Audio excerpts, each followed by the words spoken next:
तुम कैसे हैं आप सब। उम्मीद है आप सब ठीक होंगे और आपके दुआ से अल्हम्दुलिल्लाह मैं भी बिल्कुल खैरियत से हूँ।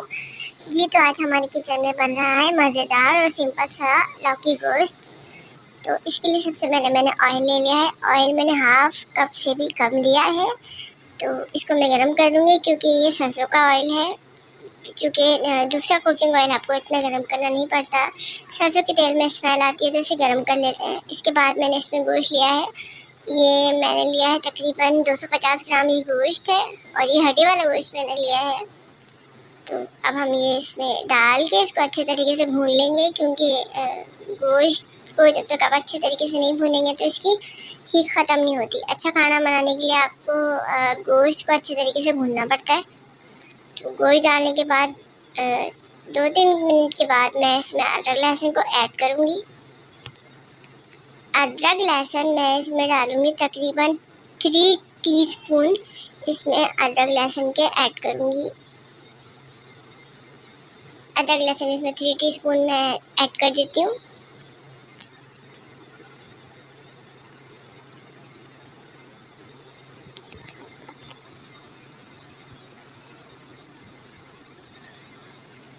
अच्छा, ये अदरक लहसुन जो है ये इमाम दस्ते में कुटा हुआ है। आप चाहें तो इसे ग्राइंड भी कर सकते हैं और सिलबट्टे पे भी पीस सकते हैं। आप यकीन करें, जो इमाम दस्ते में कुटा हुआ है या सिलबट्टे पे पिसा हुआ अदरक लहसुन या कोई भी मसाला, उसका टेस्ट एक अलग ही आउट क्लास, अलग ही लेवल का कोई टेस्ट आता है। जो कि हम ग्राइंडर करते हैं तो उसका टेस्ट इतना अच्छा नहीं आता। तो कोशिश क्या करें कि सिलबट्टे पे पीसें या इमाम दस्ते में पीस लें।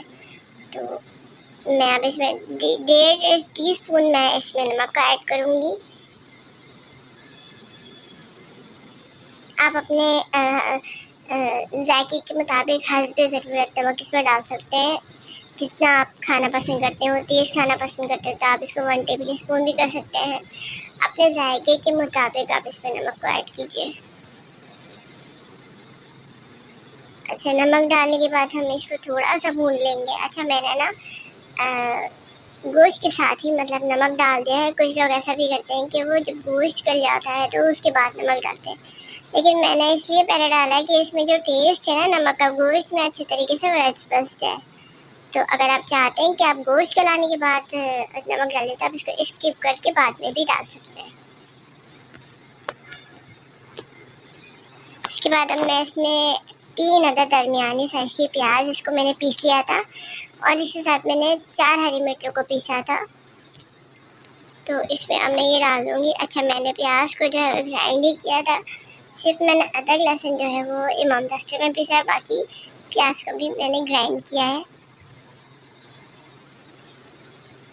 अच्छा, प्याज को अच्छी तरीके से इसको भूने, नहीं तो मसाले में जो है प्याज का कच्चापन रह जाता है। तो इसे जो है वो अच्छी तरीके से भुना करें। तो इसके बाद हम इसमें अब जो है हमारा नेक्स्ट इंग्रेडिएंट जो होगा वो है पिसी हुई लाल मिर्च। वो 1 टीस्पून मैंने डाली है। आप अपने टेस्ट के अकॉर्डिंग कम ज़्यादा कर सकते हैं। आप तेज़ तीखा खाते हैं तो आप 1 टेबल स्पून डाल दें। हमने इसमें प्याज में भी हरी मिर्च को पीसा था तो इसलिए मैंने इसमें 1 टीस्पून लाल मिर्च डाली और 1 टीस्पून ही मैंने इसमें हल्दी का ऐड किया। इसको अच्छे तरीके से मिक्स कर लें और सारा मसाला यकजान हो जाए।